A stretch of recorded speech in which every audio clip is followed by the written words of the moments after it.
Alright, so here's our, this is the ambulance with 141,000 miles on it.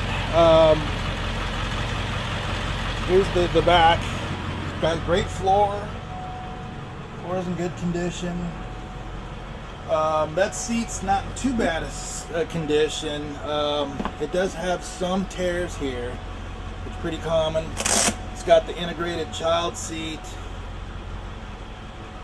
And so we've got shelves here for jump bags and whatnot. That's also the side compartment there for drug box or monitor there. We've got this drawer there. It's got this for like patient care reports. It's got set up for like a file rack. You got the traditional cabinets there. There's a lockable narcotics locker. I do have a key for this. And then there's the action wall. There's more compartment space down below. Over here, there's a CPR seat. More space, traditional space. There's two drawers here that are good size. There's those. There's that. And then this is for like restraints or something. It's just a shallow little area. There's also another shallow area similar to that over here on the end of the bench seat. It's a little deeper. And then there's an IV drawer, which is perfect for putting your Tegaderm and your tourniquets and needles and stuff. So if you're starting a line, all that stuff's like right there. Convenient. Underneath the bench seat, there is space for traction splint, pillows and blankets and whatnot. There's also under the CPR seat it's hard to do this with one hand, shallow space under the CPR seat. And then on the back of the CPR seat comes down if you need additional counter space. So if you want more counter space instead of an extra seat, you can do that too. I know some people like to put their monitor right there. There's that. So oh yeah, and then above the rear doors there's more cabinet space, and then more cabinet space above the bench seat.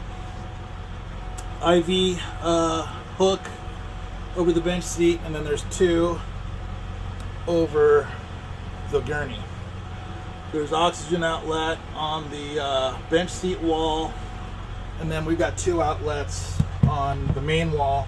There's an integrated oxygen airflow regulator, which is pretty cool. It doesn't have the nipple on there right now. You know, the little Christmas tree that goes on there. I don't have that. It does not have a suction regulator. I have one that I'm going to connect in there just so we can make sure that it works. And then up above here, there's a little fluorescent light. You're doing your patient care reports. That's the thermostat for the air conditioning back here. And then there's a timer switch for the light. So let me show you. This is the patient heat and cool, right? So and it's just, you know, whether or not the thermostat is hot or cold determines whether you got heat or air conditioning coming out. Right now it's set at air conditioning, and then this is the fan speed. So you got, it's on medium right now. You might not be able to hear it. Low. Low is pretty weak, so either medium or high is what you'd probably be using, and you can probably hear it coming out. It's kicking out really good. So nice cold AC or heat, whichever you prefer. There's that. And then on the dome lights, they're on high right now. So that's the regular, you know, medium, and then that's the low right there. So you got your low, high, and then your high on the other side. All of them work. None of them are missing any bulbs or have any burned out bulbs. What else? Okay, we got the exhaust fan. So if you have some fumes that you don't want back here, you got two. There's one right there, and then there's another one over here to suck out any stench that might be in the back. Oh, it's got power door locks, so let me show you that. So let me just zoom in on that little black knob right there. See that little knob? Let me hit the door. So it's got, and that works for all the exterior cabinets too. So let me just close one of these. Oh, here, there's another switch right here where you can see. So there's a switch right there for the door locks, and there's also another timer switch. So if I go ahead and do that, you can see, and that works for all these. So let me show you. Let's see. So right now I can open this compartment, but as soon as I lock it, that'll be locked. So that's pretty cool. And it is set up for a remote key access, so I just don't have that remote key little doodad. But let me finish showing you. I want to show you the oxygen and the suction. So I've put in a suction regulator here. It doesn't come with the ambulance, but I just want to be able to show you that the suction works. So here's our. You can hear the motor, suction motors behind that door right there. You can see it's working, right? As it should.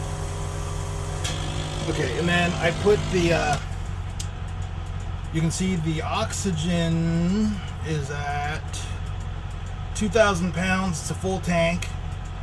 I just connected the oxygen tank just so you could see that it does work here. So, which is pretty important. I've heard horror stories where people buy an ambulance.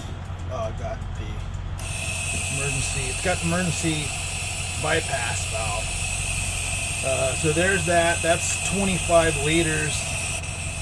That's 15 liters. It also has a connection for a demand valve. So if you, I don't know if your state or your county uses demand valves. We don't use that anymore in California, but there's a connection there for that.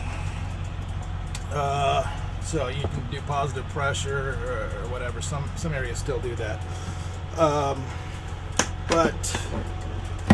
So it doesn't come with the regulator. I just don't have an extra one. I need the one that I have to test, you know, the systems out on my different ambulances and stuff.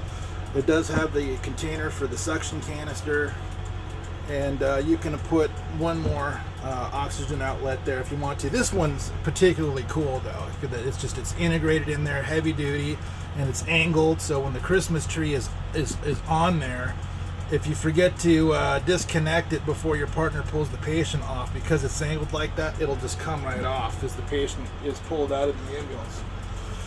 So let's go ahead and we'll go look in the other ambulance real quick. It's getting darker out here. You can kind of see the lights a little bit better.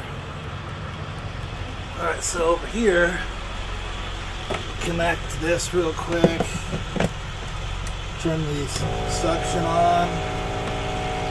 You can see. Excellent. I want to go a little bit